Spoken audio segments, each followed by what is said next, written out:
I am your host, Todd Stern. Thank you very much for watching tonight. Tonight we are going to discuss many topics such as credit reports, what to do when you have bad credit, FICO scores, how to get loans, whatever it can do possibly, how to help you establish credit and have a good credit report. Let's talk about credit reports first of all. Credit reports are very, very important. There's the three companies out there. There's TransUnion, Experian, and Equifax. We've all heard of those.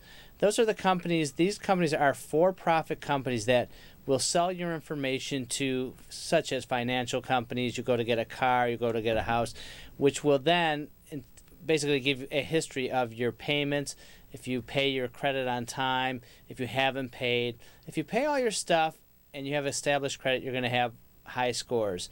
If you don't pay your stuff and you have bad things on there, such as judgments, collections, bankruptcies, whatever, your score is going to be lower. That's when the problems occur, and we're going to talk about that in a second. I do want to let our viewers know that this is a live show, and you can call in right now at 312-738-1060. Our lines do fill up quickly, so please call now. We'll try to get you on. If we can't, we'll get your number or we'll refer you to our help center, and then we can get back to you. Let's talk about credit reports and credit repair. Many of you out there have heard of credit repair. I'm a big fan of it. It works if you use the proper company to do it. A couple things you want to find out about your company that you're going to use. Number one, are they credible? Check it out with the Better Business Bureau. That's always a good source. If they have a lot of complaints against them, that's going to send red flags up saying, hey, don't use them. Find out if they're registered with whatever state they are, if there's certain registrations needed. In Illinois, you must be registered.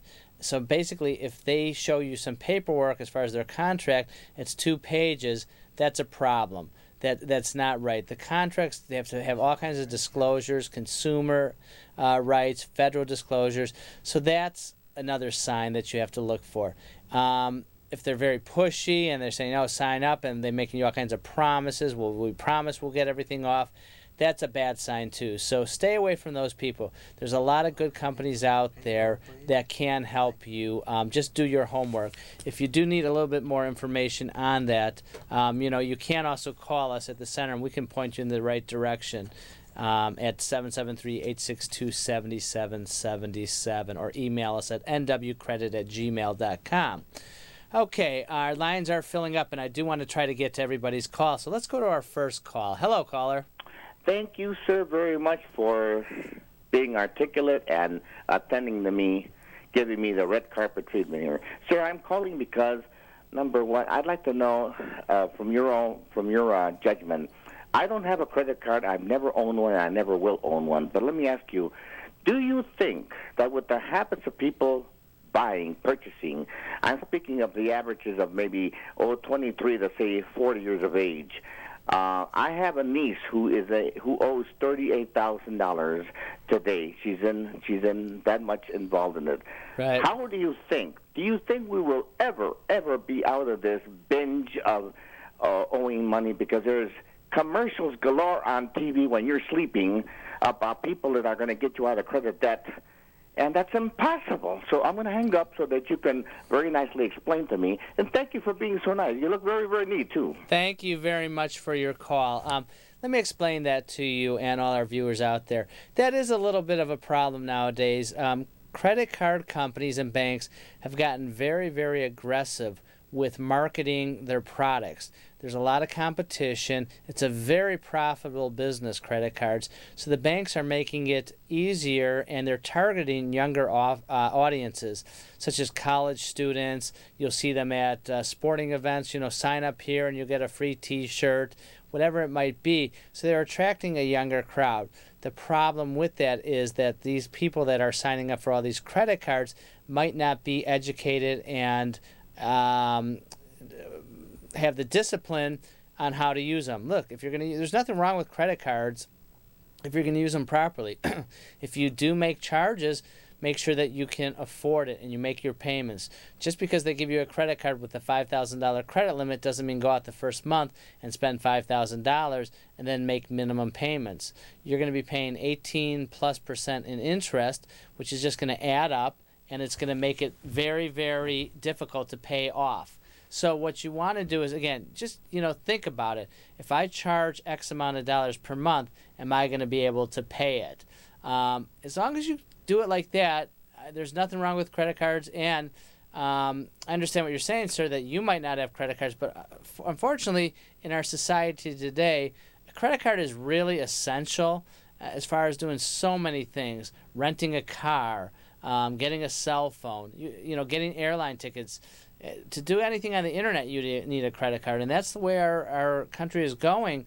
All the airlines, they want you to do your bookings on the internet and use a credit card. There's usually no charge to do that.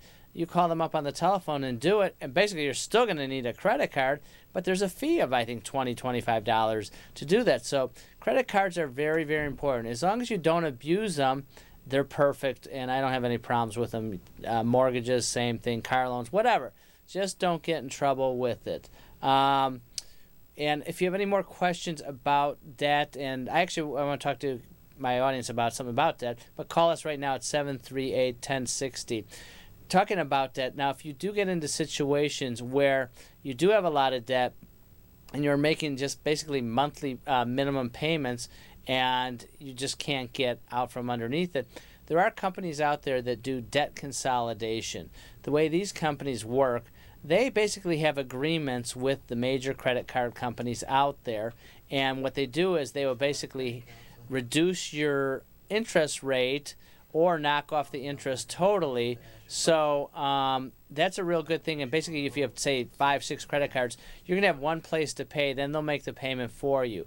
Now, most likely, they're going to shut the credit cards off. But if you're in that kind of problem anyways, that's okay. You really want to get that debt taken care of.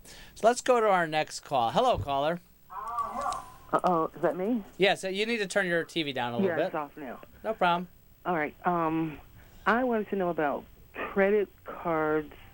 Well, credit and like having a savings account and Social Security. I understand that there's a way that that Social Security is protected. As far as what now? As far as lenders coming after you when you're unable to pay your credit. Okay. So are you on Social Security? No, but I just heard something about it in the news. That if you're receiving Social Security money, that the creditors can't come after it? Right. I got to be honest with you. I really can't. Unfortunately, I can't answer that question. I'm not 100% sure. Nobody's ever brought that up to me, and I've never had any clients with that situation. Well, but would you investigate that? And yes, I will. I will do that. That's an excellent question. But it probably sounds somewhat legit. But the problem is if you do have a lot of debt and creditors coming after you, mm-hmm. They might be possibly going to happen. They might get the money. What's your situation? Do you have some issues or? No, I know my situation. My situation is that I do owe. My debt is no more than like $4,000. Okay, that's reasonable. Yeah. And I want to pay it, but I'm not necessarily in a position to pay it at this point. Are you paying on it at all? No. Okay, so how long has it been since you've made payments? Probably a couple of years. Oh, so they've written it off by now. Every time I work, they always take out for. Right, they're getting wage garnishments. Well, what they probably have is one of two things. They've got either a judgment. If they're wage garnishing, they have a judgment against you. So that's on your credit report mm-hmm. too. So that's a problem. And listen, they only can get a certain percentage of your wage anyway. So you might as well pay that off like that. Yeah, I mean, I want to, but my problem is this: is that I think it's like say people with a background, mm-hmm. and as soon as you get established, and trying to it's first of all, it's hard to get a job if you have a background. What kind of background are we talking? Like a criminal background. Criminal, okay. A minor, and so that you're defeated right there. So it makes it hard for you to pay your debts anyway. Right. So. Right. And then, to try to pay the creditors, it's really hard. You try to give them what you can, but they try to get more and more, and then they get